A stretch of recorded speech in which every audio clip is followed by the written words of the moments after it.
Hey guys, and welcome to another episode of the Kashif Booth podcast. If you're new here, each week I sit down with a guest and we discuss their career so far, the highs, the lows, and what's next for them. Today's guest is Cedou Cauwenburgh. He is a writer director from South London? West. West. There we go. Okay, Southwest in the building.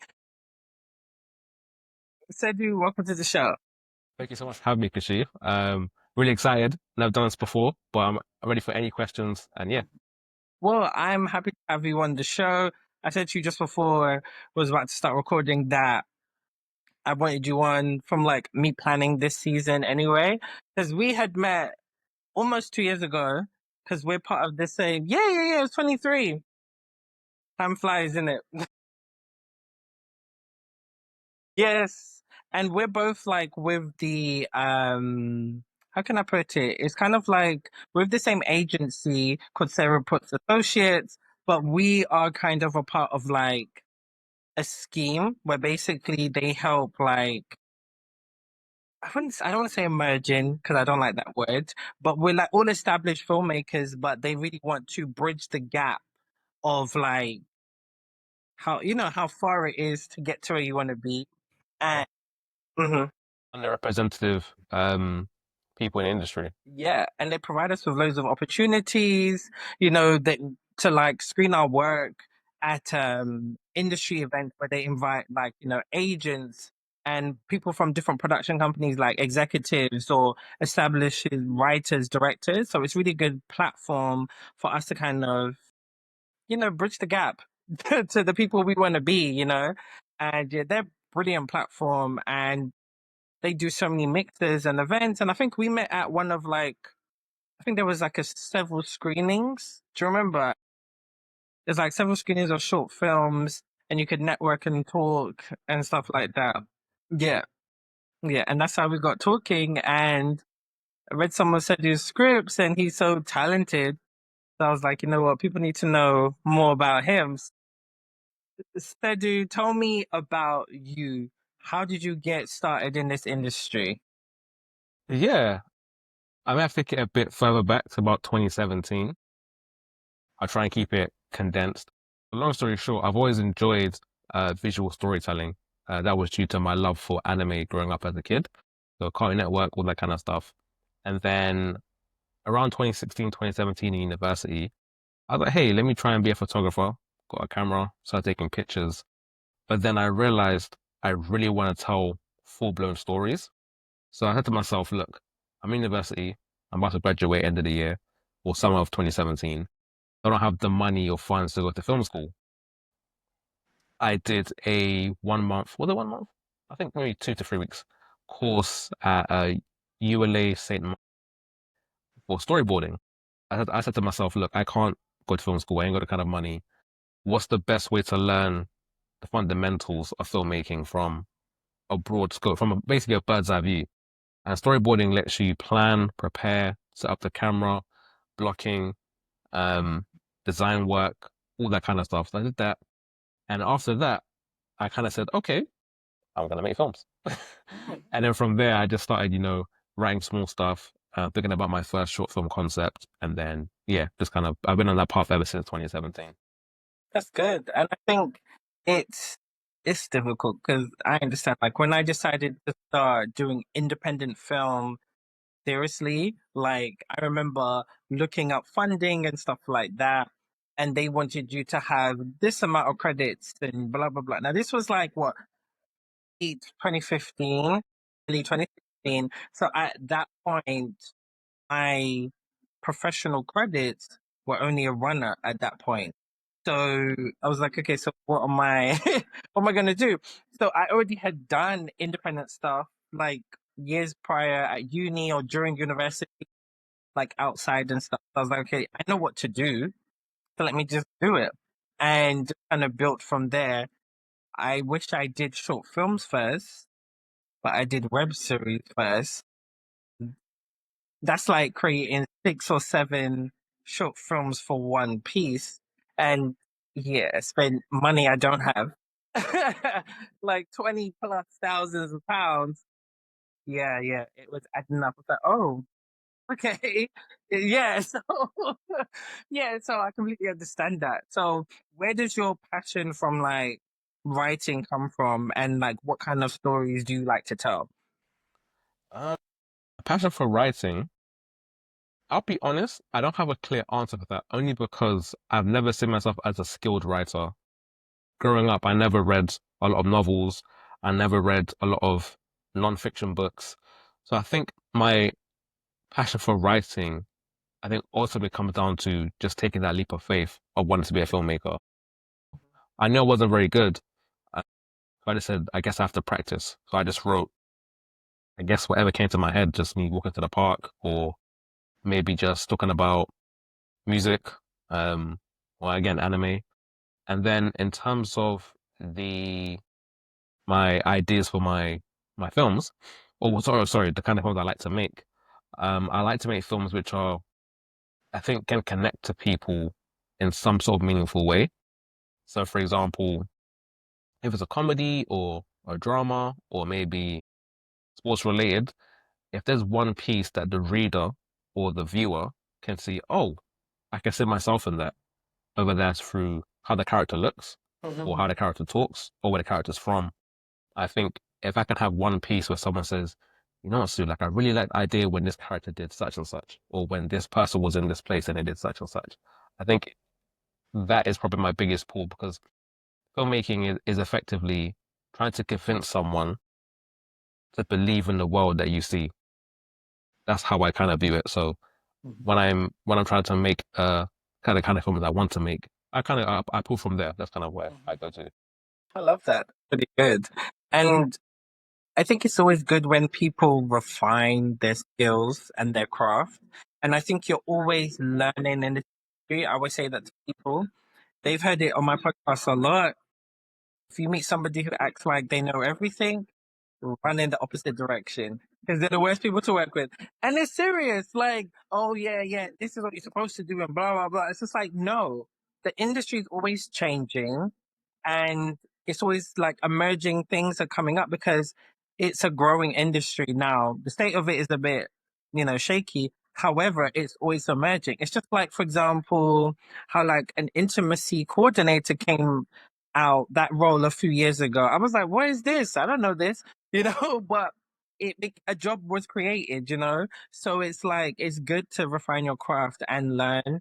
I think sometimes like people just want to make films and they put it out and they're churning out content, but it's like it's quantity over quality, and that's what's happening. And you're not seeing any growth. I remember someone saying to me once, every project I put out looks better than the last. And he didn't mean it as a diss. He literally corrected himself, but he's just like, it better and better like that. So, and I'm like, yeah, that's the point. It's not that I'm proving it to anyone, but I want to uh, do better as just a person. And I want my career, the stories that I'm telling, to be more influential, and I want it to take my career obviously to another level. So I love that you're doing that. But you have done some short films. So tell us about some of those and what they're about. Yeah, so I've done, in terms of myself, I've done two short films. So the first one was done in 2018. So I'll try and keep it brief again. So it's a story about my mom. So again, just trigger warning, just let people know. So before I was born, my mom had a miscarriage of twins and she went to work the next day. And obviously for a lot of people, when they hear that story, it's like, what? Like she went to work. And obviously, you have to put food on the table. That's just the reality. So I've always appreciated my mom being very open about that story. And it kind of it kind of hit home for me because sometimes when I was kind of writing the script and kind of thinking about what shots to do, it was like it's almost surreal because if they were still here, I wouldn't be. You know what I mean? So it's like I've had the opportunity to, despite that really tragic moment for my mom, able to tell her story in a very honest way, not trying to, Oscar bait as this is literally what happens, and I'm gonna try and capture it in a very quiet kind of somber, but also delicate way. So that was the first one, mate, and I submitted it to At the time, it was I don't know if it was a BAFTA qualifying or I want to say BAFTA qualifying film competition. It was a Welsh competition. I didn't have the time to go to the English or Scottish one, so I went to a Welsh one. I got past the initial stages, I think maybe one or two, and I didn't get to the final or win. But I think that that happening was kind of a landmark moment for me. It was almost validation. It was like this is the first film I've ever made, and I got this far, and it was just me. So I filmed the whole film set at my house, and I filmed everything by myself on a very cheap Nikon camera that I bought. So yeah, that's the first one I've made, and I'm still very proud of it. It's very old, and when I see it, it's like, oh, I've improved so much. It's like I would have Yeah. done that here, but Mhm. I've Mhm. improved a Mhm. lot. And then in terms of my second film that I made, this one is shorter. It's about my friend. So he does I can't pronounce the word. It's the exercise program. Is it calisthenics? Okay. Yeah, that's correct. Yeah, that's the right word. Yeah. I think that's the right way to pronounce it. So Mhm. he does that. That's his way he exercises, and Mhm. he's had a lot of personal injuries throughout his time doing that, and he wanted to just kind of capture the feeling what it's like to Okay. always go through injuries. And we filmed it. We did it in and then monitor apologies, my phone's ringing. Um, we we filmed in the morning, and this one was it was half fiction, half documentary because it's a real person, but I kind of shot it in a way where, oh, let's see what would happen if someone fails at an exercise. How would they react? Okay. Ultimately, long story short, with that film was just capturing something real and Okay. presenting it half fiction, half documentary. And Mhm. I really enjoyed that one. That one I can see I see I had improved from my previous. Okay. And I Okay. think that's what really motivated me. So that's the two films I've made so far. And I think it's really important that you shared that because I think like doing a documentary drama, I've never done it, but I know it very well, that genre. And I was producing a film years ago where we was kind of gonna do that, and it's a very specific type of like storytelling because you need to come up with like the documentary story, but then also have the drama elements and deciding what you're going to recreate within this real life event story that you're telling. So that's really, really powerful. I think that's really good. And I can relate to what you're saying about your mum because my dad had a son before me and my sister, and he was born in like the early 80s, I think. Yeah. And he died at 10 months and he had a brain tumor, so it's like, and I found out that he told me when I was about 11. My dad has this way of doing things. It was very random. Was about to go on holiday and then he's all like, come in the bedroom. I want to show you something. And I just see this picture of a baby and I'm like, oh, okay. But it was very, men sometimes they don't know how to process their emotions and how they do it. But it's very, very common for your parent to have experienced this whole other life before you. And if my brother didn't die, sorry, if he didn't die, there's no guarantee that my sister would have been here or me. So it's just so interesting. And sometimes I'm a weirdo, but sometimes I'm like, in another universe, my brother lived his life. He's still alive, I'm probably not even in it, like, and that's where my mind goes. That's where the sci-fi in me goes. But I think that's a very powerful story. Do you ever feel like you would, maybe like tell the story or like redo it because it's a very powerful story and I think a lot of women can relate to it, especially black women as well, especially when you think about like how the birth rates of black women and how many women end up dying in childbirth, especially in the UK or just internationally, to be honest. Like, do you feel like you would ever like go back to it? I don't think I'd go back to it at this stage in my career, but I think maybe let's say for example 5 or 10 years down the line, where a genuine opportunity comes along where I can recreate it at a Okay. broader level, I would Hmm. definitely say yes because I think like as you mentioned, just the subject matter is so important. Hmm. It's just like no matter where you are in the world. this will hit home for Yeah. somebody. So I Mhm. think if the opportunity came to say, hey, so look, we want to take this and blow it up and make it for, I don't know, Sky, Netflix, BBC, Okay. Channel 4, absolutely, absolutely. Okay. I love that. I love that. Well, speaking of short films anyway, you kind of also have gone into like the camera department. I saw you was a camera assistant. And fun fact, when I read like the work you've been doing, I was like, oh, I know this name. Because you did it for Natalie Campbell Reid's short film. And fun fact, me and her went to school together. Yeah. Yeah, yeah. And it was very funny. Okay, because I say this all the time. Like, I feel like I blocked out school. So what I mean is that, like, my best friend Daniel, he'll say, "Yo, I saw so and so." I'm like, "Who? Who are you talking about?" He's like, "This person." I'm like, "I have no clue who you're talking about." So fast forward now, like maybe I'd say 3 years ago. I think Natalie followed me on X, but Twitter, right? And I was like, oh, she's a screenwriter. Cool. I'll follow back. That's it. Then randomly one day, she's like, hey, Kashif, long time. I'm like, what? And then I look and I'm like, oh, Natalie. So yeah, so she's like obviously now in her screenwriting, that's what she does now. So we caught up a couple of years ago and she's been on the show as well. And we spoke about screenwriting and stuff like that. But it's just a small world. However, I always say if you're black, you live in London, well, not even London, sometimes if you're black and you work in the creative industry, everyone almost knows everyone.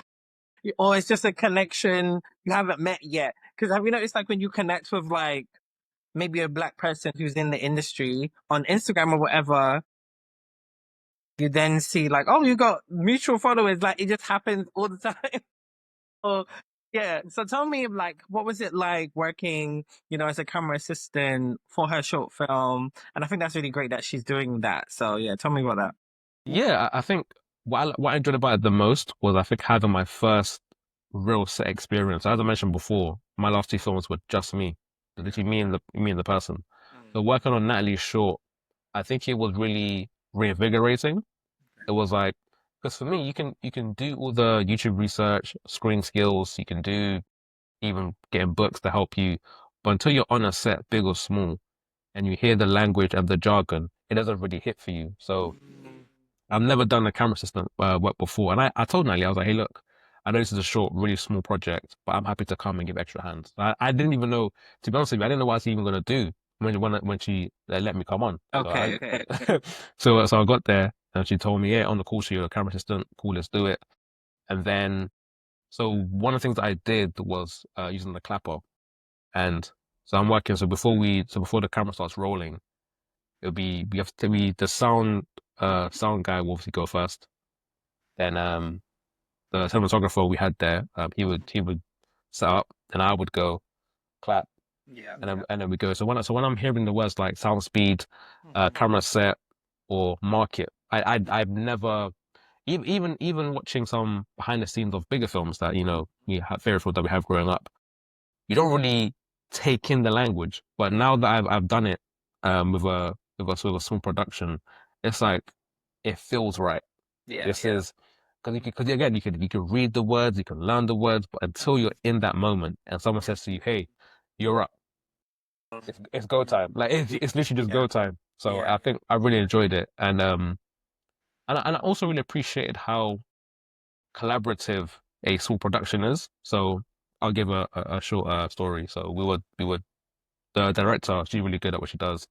Was setting up the blocking and the rehearsal. Mhm. And I said to her, hey, look, my name's Melody. I was like, hey, Melody, look, can I input a creative suggestion? And I said, what if the character comes in, picks up the photo frame, puts it down in disgust because her line before was very condescending. Okay. And she was like, yeah, let's try it. It was no combat. There was no like, no, this is my vision and it has to be this way kind of thing. And Mhm. Mhm. people always say that when you're on a smaller scale set or production, it kind of feels like a group of friends and a family. You know, being there, I was like, hey, this is generally true. This isn't there's no BS. It's generally true. So I really enjoyed it. And like I said, just hearing the language it was just reinvigorating. Like, yeah, this is what I'm supposed to be. I love that. And from the story you shared, is essential to having a good career or growth in the film and TV industry because that's what it's all about. Learning by doing, learning by working. You can study film, you can do all that, but it really doesn't matter until you're on the set, until you actually, and that's how you learn. You learn through experience in this industry, and you need to be given the opportunity to be able to do that. And a lot of people don't want to do that. So it's great to start off in smaller scale productions like I have as well, because the board is so important. Okay. You need the sound. Listen, you need, okay, people just think, oh yeah, it's just a bunch of writing and it says director and DOP. No, that has the slate number, that has the scene number, the take number, and also it has the sound take number as well. So it's all for the edit, guys. If you don't know, it's all for the edit so that they know what part to take so that they can put it in when they're making the assembly. And that's just a rough assembly of the film, it just helps for editing and that's the whole point of it. So it's about knowing what the good take was, and that's what the editor refers to from what the script supervisor does, where they're taking notes of all of the good takes, and they follow those notes. And then, all the director can look over and be like, yeah, but I want this one, I want that cut. It's all adds up. And that's what makes it a good team because you need to have great communication and to have all of that. So if you don't have all this stuff, it's just a mess. You know, it ain't gonna work. Like, I mean, you're just gonna be sitting there like scrolling through. Okay, so what was the good take again? You have to work through everything, So yeah, it's just all that, and so it's so essential. And I'm happy you had that experience, and you're just gonna get more like that. So because I would say to people when you're on set, talk, ask for help, or ask questions like, "Oh, so how did you get into this?" Like that's how it is, and tell people what you want to do, and then they'll remember you, especially if they like you. Like, "Oh, well, I've got this opportunity. Do you want to come?" And then it's a domino effect, you know. So that's really And to even touch on your point about the domino effect, it's like for a long time I've been looking for a cinematographer to work with. Mhm. And I think I had connected with one. This is probably at a you probably heard of the networking group Shooting People. You Oh probably yeah. yeah. So I went there, met a guy really cool, but we couldn't get any work flowing. Not for any bad reason. He obviously had to do a lot of life stuff. He had moved here. He was getting married, so we couldn't really do much. And then and then after that, I kind of said, okay, cool. I'll see where I can find one. And then just working on this shot with Natalie, the cinematographer there, he's more of a gaffer and a spark, but that's what he wants to step into to be a cinematographer. And just talking to him, we were on the same wavelength where we're just like, look, we're at an earlier stage, but we know what our path and vision is.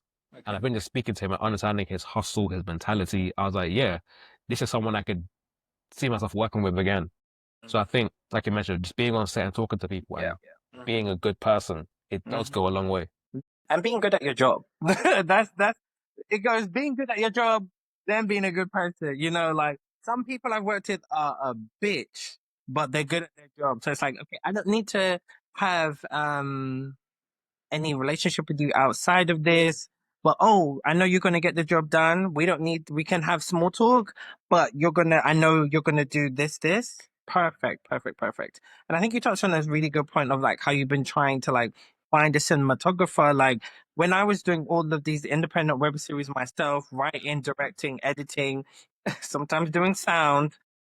Don't don't judge me. And like shooting it as well, like, and then just having other people like shoot it as well, like asking my friends or asking some people who I knew were like trying to get into it. You Me doing that, whether it being high production quality or not, I was putting out high quality um work in terms of like the story. So people enjoyed the story. Forget the production quality, forget all that, but they enjoyed the story.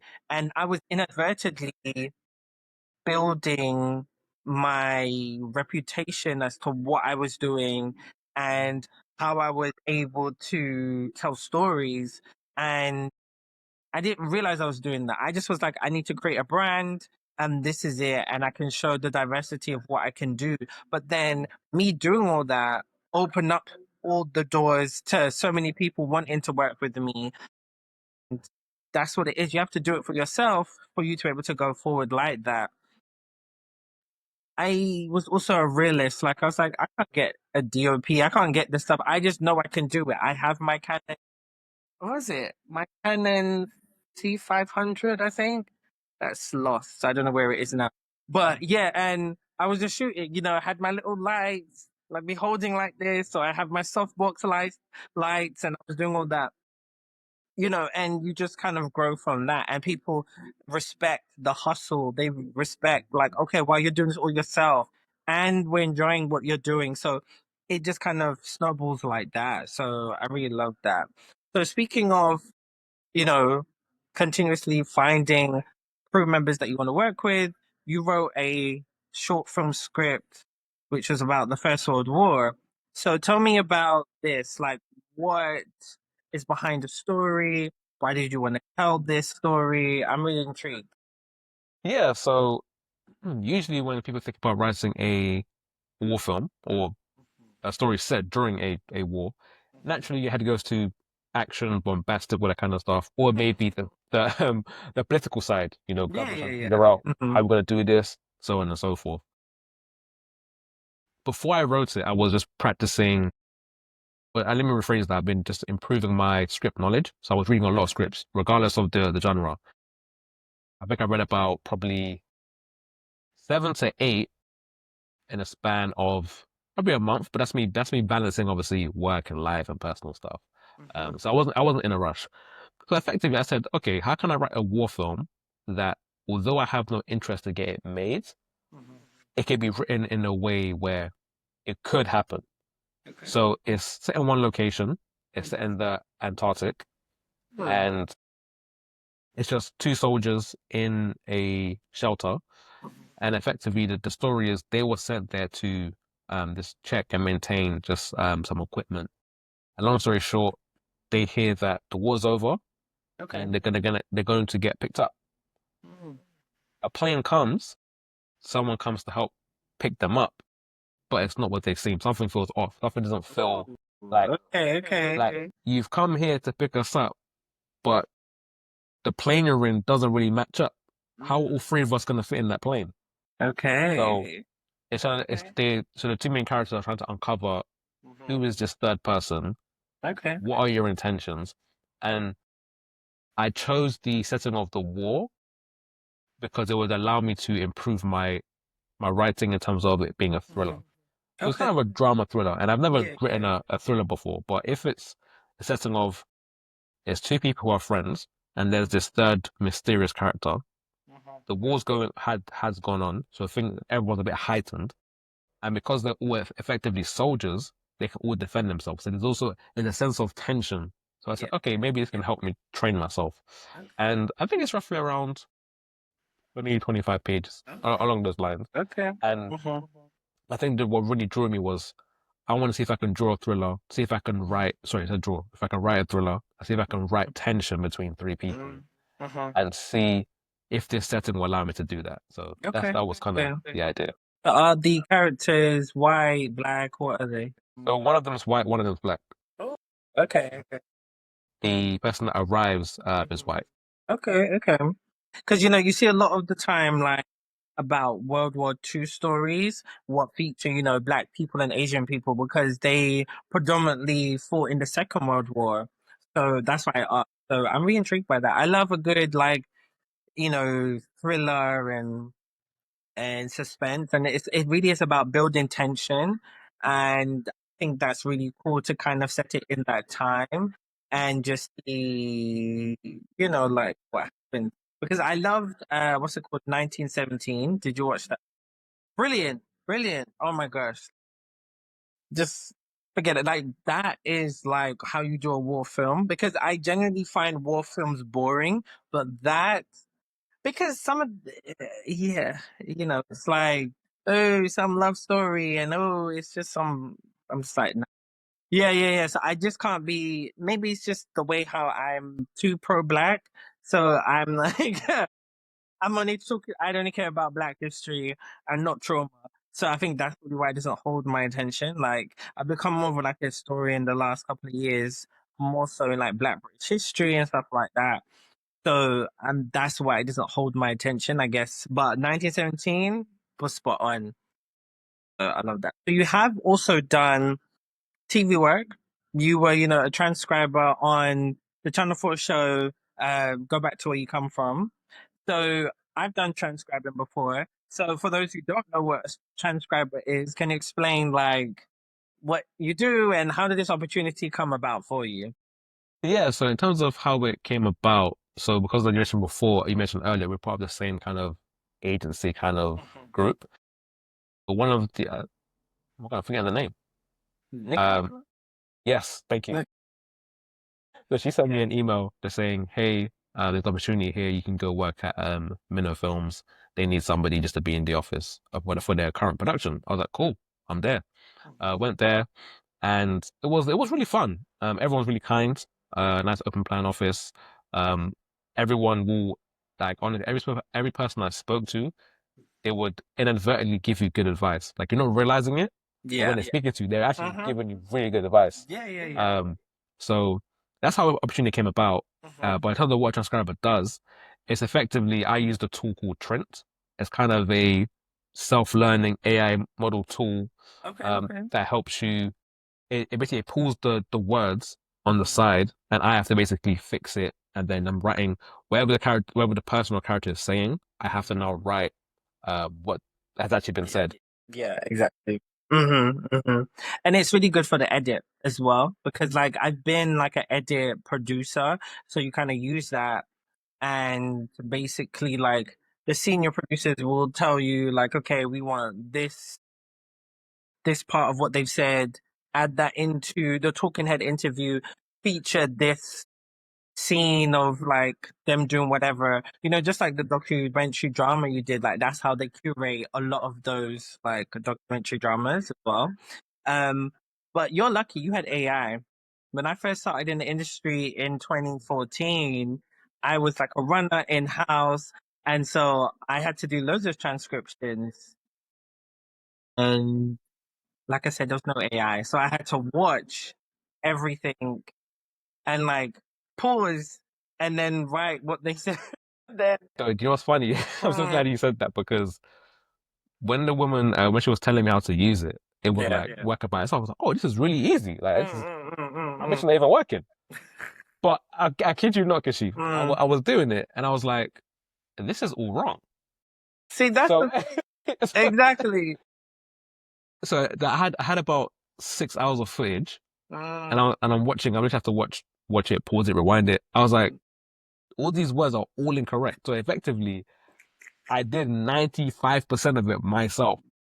Having to do human, fixing the technology error because it's all wrong. Yeah, yeah. So I was like, I see why this is useful, especially for Mhm. like a big production, but this doesn't work. So I literally had to do everything. And I mean, I was very passionate about it because I wanted to prove myself, Yeah, yeah, and make yeah. a good impression. So I literally Mhm. just smashed it. I did Good, all good. the footage in about 3 days. Oh, okay, that's good. That's good. Smashed it. And I even took it home with me on the laptop they let me borrow. So I was Oh, like, good. I was not trying to mess up this opportunity. Mm. Um, but yeah, so ultimately it didn't really work. So I did it all myself, effectively. Good, good. And guys, that's also like a good way to get work. If you don't want to do run a work or you just want to get something in the industry, like that is such a good foot in the door because it's very easy. Anybody can do it, you know, anyone can do it. But yeah, transcriber, whew, yeah. And did you have to do like the time codes as well? Like, like because I had that as well. I don't think I did. I think Okay. I think it was just the words. Yeah. Oh yeah, yeah. Time codes like in the corner and then adding okay, and then it's like this person said this, and then I'll be like, then if someone cut them off, I'd be like, oh, then I have to put that time code in and what it was long. It was long. And sometimes they weren't even like, interesting things to like watch. So that was the worst thing as well. I remember I did work experience at MTV years ago. And do you remember when MTV used to do those like countdowns with like music artists and they'd be like, my top 20 like favorite tracks. Yeah, yeah, yeah. I had to do that and it was whew, yeah. So yeah, yeah. Thank goodness for AI, but guys, you need to do better. But maybe not, because I don't want you thinking about, jobs for people. So, it's 50-50. But I love that you had the experience and I hope that you get more of that and just more in the industry as well. So that'd be really, really good. So as a writer director, I want you to tell me like some of your favorite screenwriters? Like who do you love? That's a tough question. I think it's only tough for me because my favorite director is right. So Okay. I couldn't say I love a single screen. Okay. Well, let's do both. Let's do both. For favorite writer and directors then. So I would say for me, the number one is Christopher Nolan. Yeah. So Mm. like, I'll be really honest, he's the reason why I do filmmaking. So effectively, I'll try to keep it really brief. I watched Batman Begins with my mum. So this was back when I was in primary school Okay. and it just clicked. And it's funny Mm. because one of my teachers years ago, secondary school, asked me, "How did you even understand the language and the logic and the philosophy?" And I asked him honestly, look, I think subconsciously, because I've been watching anime for so long, there's always a trope character. You have the wise old man telling the young guy, "Hey, do this and this will happen," in a very weird, metaphoric kind of way. Yeah. So Yeah. that's obviously how Nolan kind of writes. He does it all backwards. Uh-huh. So yeah, so Nolan, Batman Begins, that's the number one. And I Okay. think after him, I'd probably give it to probably give it to Spike Lee Okay. because Okay. I would I think I had I think I watched I'd watched Black Klansman when it had come out, and then I was reading the script, and at first it wasn't really pulling me. I was like, how did he translate the words? How did he translate the words to the imagery that he gave us? I was like, how did this work, Spike? Yeah, yeah, yeah. So, but then I think I'd read like a short article about him, and he said, if you want to get more work as a director, you have to be a writer director. Because sometimes you offering your services can lead the studio saying, "Hey, this is pretty good. Do you want to take the director's chair?" And then I started rereading the script, and what I really enjoyed about it was so simple, but it had so much weight. And I think once I understood that approach, I was Yeah. like, now I see how we translated the words to the images. It was very like a clear connection. Mhm. And then maybe lastly, third, ooh, you know what? I will give it to Ryan Coogler. And I think a reason I'm going to give it to Ryan Coogler as one of my favorite writer directors is because his run is proof that your continuous work and your ideas, when they land, they'll mean something. I like that. I could, I can talk about J.J. Abrams. I can talk about, I don't know, Ari Aster. I can talk about whoever. His work, his run, it's just proof that no, no, no. When someone has an idea and they really, really hone their craft and it lands, that's it. And we've seen the effect with Sinners. Like, do you know what I Yeah, mean? yeah, yeah. That's the definition of Ryan Coogler, and that's what I feel like is a true artist. They just kind of move with making sure the storytelling and the art of the storytelling is always important instead of chasing after a check.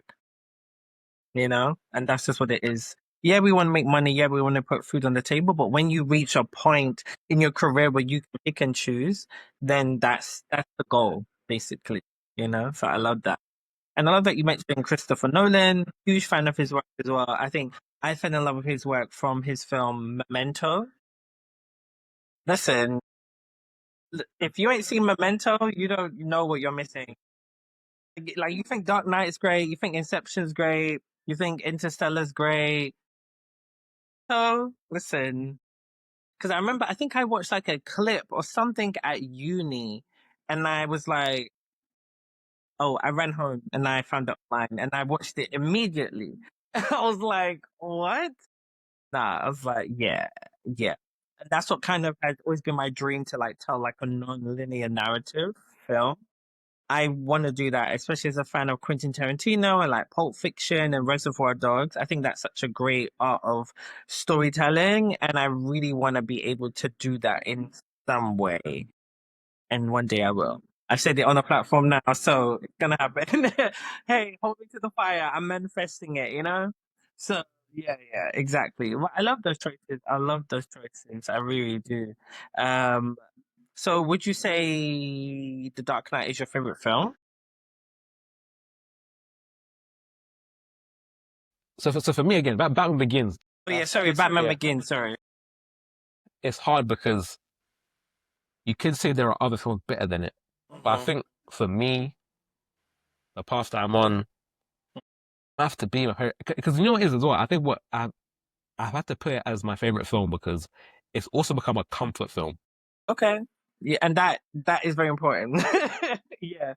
Okay. Ah man, I want to watch a film, but I'm not really in the mood, or my writing, I'm kind of distracted, or Yeah, yeah, I know that feeling. what do I do? What do I Uh-huh. kind of turn to? Mhm. It's Batman Begins, and I will say as well, just on the touch of comfort films, just two things. One, they really do serve a purpose. They Yeah. it's where when you feel like you have no direction, they are there to remind you. And then my second comfort film, it's funny because another superhero film, is Man of Steel, and Okay. that film Oh. gets a lot of flack. I don't know why. Okay, I'm not gonna lie. It was a bit too long, but other than that, I enjoyed it.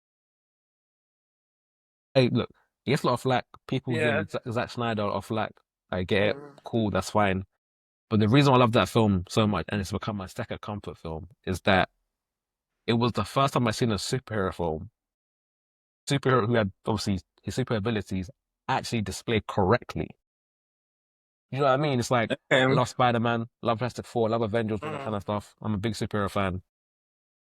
Seeing Superman actually level the ground, Yeah. this is correct.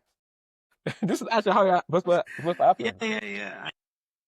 That's my second. Okay. I love that. So are you gonna see Superman or have you seen it? I'm watching it tomorrow with my missus. I cannot wait. Okay, okay. Because I'm like, I mean, listen, Superman's not really my favorite. I've always said he's lame. That's just my personal opinion because you see how I've got this necklace on? Yeah, Superman, come, because I would just have kryptonite all over me. So, what are you actually going to do? I know your weakness. That's why I'm like lame, but maybe I'll give it a chance. We'll see. But I want to see. I know what you did last time. No, yeah, I know what you did last time. I want to see the remake of that because I love slasher films. So, so yeah, I may want to see that. I know it's out today, the day we're recording this, guys. So yeah, so we'll see, we'll see. Okay, okay. I love that. I love that. So you've touched a little bit on you being an anime fan, you know, and so anime, I don't think it's as niche as it used to be, but I think it is still niche. Do you get what I mean? Like I feel like a lot of people love like manga as well. Like it's very, very particular. And I appreciate anime. I studied film at uni and I was like, oh, this is brilliant. It's like this film called The Girl Who Leapt Through Time. Yeah, yeah. Oh, you know that film. And I, yeah, and I watched it because when I was at uni and we were studying film, like you'd watch the film and then they were like, you have to write about it. I'm like, how the hell am I supposed to remember? So I used to buy the DVD, watch it again, and then okay, and then I would start writing and do what I need to do. So like I definitely anime isn't like my go-to genre, but I have appreciation for it. Have I said for years, oh, I need to watch more? Yes. But yeah, so yeah, but you know, where does your love from anime come from? And you know, what would you love to see more from it in the future? Where does it come from? Um, I mean, well, I think for the most basic part, my favorite anime of all time is Dragon Ball Z, which is just very common. That's a lot of people's first love, which is understandable. Yeah. As you mentioned, everyone's first love. And I think just experiencing Dragon Ball Z as a kid I had never seen anything like it in my life. And it's funny, and I want to keep it brief because I can go for anecdotes for Okay. I'll keep it brief, very very brief. But long story short, my brothers before they had moved to the country, they had seen it in France or Belgium, so that's where they had watched it originally in French. So then when it came to when we moved here before I was born, moved here, TV in England, they watched it. So they were like, "Oh man, I never watched it in France." Blah, blah, blah. And then when I first watched it, I was actually watching them watch it. I didn't know what it was. So I watched them watch the show. I was like, I've never seen this before. And then the episode I watched was obviously, ironically, the one of those iconic episodes in the series. Just, just fate and death. Yeah, yeah. So that's where Yeah. it comes from. But in terms of just what I would see more, what I see more from it, I think I think I don't want to say better, but I want to say more black representation. Okay. So with anime, again, there are unfortunately a lot of stereotypes of black characters. Okay. But I think the way they offset it, it's very, very, very funny, is they make them the coolest characters. So one character may have like or cornrows or dreadlocks or a high top, Right. and he obviously, why is the one black guy in this world full of fantastical magical characters? This is the one black guy. But the offset is that he's the coolest, he's the strongest, got the best moves, the best outfit. That's kind of the offset. And I think one article that I read was that we're now in a time, that you mentioned before, Kashif, that it's still a little bit niche, but it's a lot more accessible. Yeah. And a lot of black characters voiced in English were done by non-black voice actors. And a lot of them now are now stepping back from this role saying, hey, look, at the time, this is what it was. But I think now we're in the era, because of how accessible it is, we should allow that space. And yeah, I think it was an eye opener for me because I never considered it. I was like, Right. it's a drawing. Doesn't really matter kind of thing. As I'm getting older and in how the industry needs to move forward, I was like, oh, this is really, I appreciate a lot that a lot of white voice actors are stepping away from, some of them are even iconic roles. That's how big they are. They're like, no, I'm not doing this anymore because we need to actually give the few black anime characters need to be voiced by black voice actors. And I think it's getting there, but I think that's what I would like to see. Yeah, because I think that's what goes back to the conversation about having black people in the writers' room and creating diverse black characters. Like, yeah, okay, it's cool being perceived as the cool person. So some people be like, well, what are you complaining for? But it's like, yeah, but that's also just a stereotype. Not all black people are like that. So actually create different type of characters. All these white characters or Asian characters that you have in these animes, there's those are black people who have the exact same personality, and other black people who are fans of the show don't necessarily see themselves in this black character you're portraying. They see themselves in other characters because that's in line with their personality, interests, etc. So that's what we need more of. And I think definitely post, George Floyd's murder, there's been a leaning people have been leaning more into hiring black voiceover actors because they've been there. So it's just like there's no reason why you can't do that. But they didn't see a problem with it, but it's like, yeah, you don't. And it's not it is racism, but it's in the way where it's like it's unconsciously biased racism where you don't realize the need to have them. We're just like, oh, well, it doesn't matter. Yeah, essentially it doesn't, but when they've been shut out, then it's like, well, whatever. Everyone should be able to do any animated voice character, it don't matter. But until we get to the point where it's all equal levels, playing field, then yeah. Yeah, and I agree. And even touching on a point about being some of being an unconscious bias is that the voice actors who are the voice actors voicing the black characters who aren't black, unfortunately, because those characters are already stereotypes, even the voices are portrayed as stereotypes. Exactly. So there's one character that obviously I really enjoy in the anime called Naruto Shippuden. Spoilers, by the way, spoilers. He's one of the coolest, one of the strongest, but his stereotype is that the way he talks is through rap. And it's like, again, he's a cool character, but it's like, really, like he literally, if he has a conversation, he's always rapping. And it's like, Yeah, that feels like a microaggression. You know? they may say, oh, they made it in 2005 and, their culture and their country is different. But if you were Doesn't really matter. aware, if you're really aware, that isn't the best way to portray a cool black character. No, no. But well, who knows? Maybe Sadu will write a black anime. Exactly, exactly, exactly. Well, Sadu, it's been great having you on the show. Where can people follow you to like keep updated on what's going on with you, and to see your previous work as well? Yeah, so my previous work, if you go into YouTube and type in my full name, Cedou Cauwenburgh, you will see that there my channel will come up. I have my two short films are on there. In terms of my socials on Twitter X, I still call it Twitter, but Twitter X. Because It's my first name followed by a capital O for Oscar and then C for Charlie.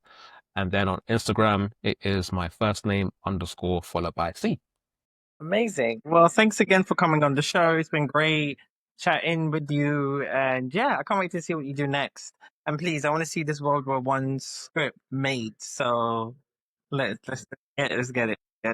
Well, thanks guys for listening. You can follow me all on my usual socials. You know them. There's a bunch of them. Stay tuned for the episodes coming soon.